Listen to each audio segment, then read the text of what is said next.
Reflecting on the 70 years, so I was born in 1958, and it made me realise that at the time I was born, the NHS was only 10 years old. It is fantastic, 70 years of progress. And what does the next 70 years bring? Well, I think also in that 70 years the values haven't changed.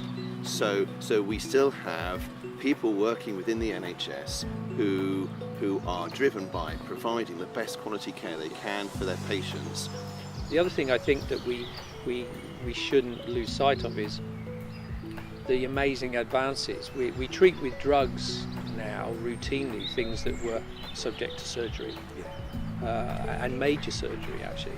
And also things that we couldn't treat before.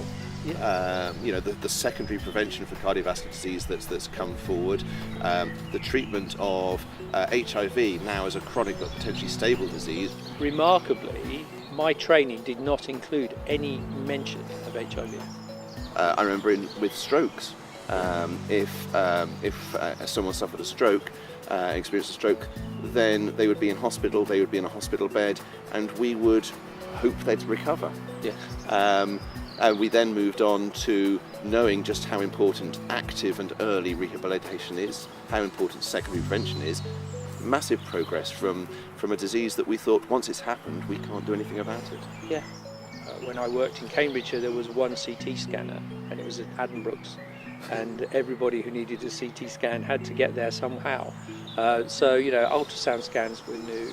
I do remember we used to give people gold injections for rheumatoid arthritis. Yes, I remember that. I never did really fully understand how that worked actually, but we did.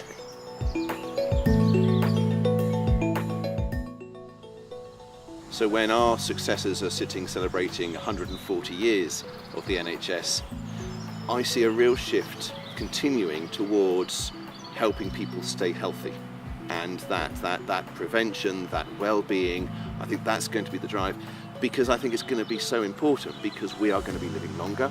Yes.